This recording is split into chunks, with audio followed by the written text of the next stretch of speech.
السلام عليكم ورحمة الله وبركاته. أهلا بكم في قناة بيتك أجمل مع مروة. قبل ما أبدأ معاكم الفيديو متنسوش الصلاة على النبي. اللهم صل وسلم وبارك على سيدنا محمد عليه أفضل الصلاة والسلام. الفيديو بتاع النهاردة يا بنات روتين كده في المطبخ. هنحضر مع بعض كده الغدا، وكمان هنعمل حاجة حلوة كده وبسيطة وكمان مش مكلفة.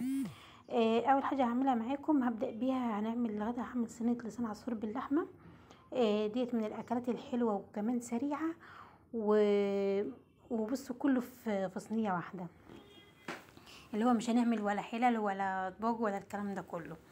اول حاجه كده عملتها يا بنات بدات بيها، جبت كده حله، حطيت فيها ميه، سبت الميه بتاعت لحد ما غلت، وبعدين نزلت بقطع اللحمه اللي انا هعملها.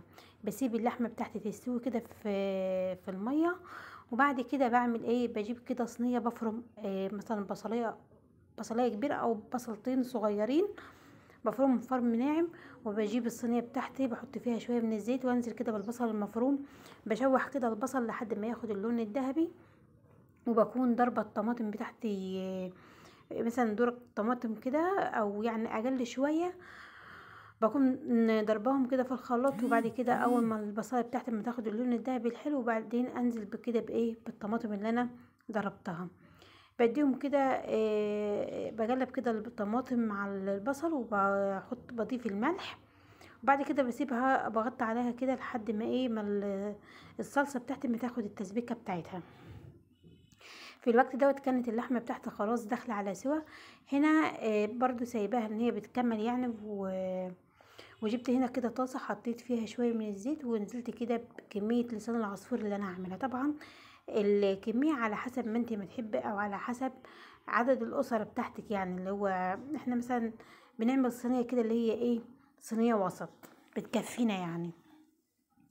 انا كميه لسان العصفور ديت حوالي كده نص كيس، يعني الكيس اللي احنا بنشتريه دوت انا اخدت كده نصه. بشوح كده لسان العصفور، يعني بحمره لحد ما ياخد لون كده، يتحمر كويس بس عشان خاطر ما يعجنش منك. وفي الوقت ده كنت خلاص طلعت اللحمة من الشوربة، ونزلت بيها في صلصة، وزودت كده حوالي مغرفتين شوربة، ضفتهم كده على الصلصة بتاعتي. وبدأت كده ان انا انزل بايه، باللسان العصفور اللي انا محمراه. بضيف توابل بقى، بضيف سنة من الفلفل الاسود المطحون، وكمان بضيف كزبره ناشفه. طبعا التوابل على حسب ما انت ما بتحبي، يعني شوفي انت بتحبي انهي نوع توابل وضيفيه. بس انا هو الملح، بضيف الملح وفلفل وكزبره، بس ما بضيفش اي اضافات تانية للصينيه دي، وبتكون حلوه وبيكون طعمها جميل يعني. خلاص كده نزلت كده بالعصفور، لسان العصفور اللي متحمر، وبعدين زودت كده شويه من الشوربه، واديتهم كده تقليبه، بسيبهم كده على النار من فوق. وبعدين اول ما يعني يشرب كده، والاقي لسان العصفور بتاعي خالص جرب يستوي، بكون مولعه الفرن، بدخل الصينيه تحت الفرن عشان تتشرب، والصينيه كمان تنشف وتاخد لون زي ما انتم ما شايفين كده. ده الغدا بتاعنا، غدا كده سريع وفي نفس الوقت ولذيذ يعني وحلو. كمان هنا طلعت كده طبق مخلل، طلعت لفت وخيار واسمه ده وليمون، وكمان عملت طبق سلطة طماطم وخيار وفلفل. ودوت كان الغدا بتاعنا يا بنات. غدا حلو سريع في نفس الوقت، مفيش مواعين كتيرة، مفيش اطباق، هي الصينية بنحطها زي ما هي كده وبناكل منها. بس هو احنا معناش حد يعني غريب، احنا مع بعضينا كلنا يعني. ده الغدا بتاع النهارده، يا رب كده ينول اعجابكم. اتمنى لو وصلتوا معايا لحد هنا حط لي لايك وكومنت حلو منكم، وكمان لو اول مره تشوفي قناتي يا ريت تشتركي فيها. هنا كده يا بنات بعد الغدا، بعد ما اتغدينا وشربنا شاي وقعدت شويه، قلت هدخل ان انا اعمل حاجه حلوه، هعمل كوكيز او بسكوت بالعسل يعني. معايا هنا كده المكونات بتاعته بسيطه خالص، بس بيكون طعمه حلو. معايا هنا بيضة، معايا نص كوباية من العسل الاسود، ومعايا نص كوباية من السمنة. بجيب كده البولة اللي انا هعجن فيها، بحط بنزل بالبيضة والكيس الفانيليا، واخلط البيضة مع الفانيليا كويس. وبعد كده بضيف نص كوباية العسل اللي معايا، بخلط برضو العسل مع البيض مع الفانيليا كويس، وبعدين بنزل بالسمنة. يعني كل ما انزل بمكون بخلطه وبعدين انزل باللي بعديه، مش بنزل بكل حاجة مرة واحدة بعدين بخلط، لا بنزل بحاجة حاجة وبعدين اخلطها كويس وبعدين اضيف الاضافة التانية. هنا ضفت كده العسل مع البيض مع الفانيليا، خلطتهم كويس وبعدين نزلت بنص كوباية السمنة وبدوب السمنة كده مع العسل. بصوا كله بالمضرب اليدوي، مش محتاج مضرب كهرباء خالص يعني، كله بايدينا يعني، حاجة سهلة كده وسريعة. والله العظيم النتيجة بتاعة البسكوت ده بتكون حلوة كده وحاجة يعني. بصي مكوناتها موجودة عندنا في كل بيت، مش مكلفة. كمان العسل الاسود الايام ديت ما شاء الله كتير يعني، اللي هو الموسم بتاعه الايام دي في الشتاء يعني. ف يعني متهيألي كله بيشتريه بتبقى نظام برطمانات او جراكن كده كبيرة، فالناس كلها بتشتريه يعني، وبيكون رخيص تقريبا السعر بتاعه مش غالي، وحاجة حلوة كده وموجودة عندنا. وكمان لو انت عندك اطفال مش بتحب العسل، لما تدخليها في بسكوت زي كده هياكلوه، هيكون حلو ليهم ومفيد ليهم. طبعا احنا عارفين العسل ان هو مفيد يعني وكده. خلاص ضفت كده نص كوبايه السمنه، دوبتها كويس مع اللهم صل على حضره النبي، مع البيضه والعسل. بعد كده نزلت بايه، نزلت بالدقيق طبعا.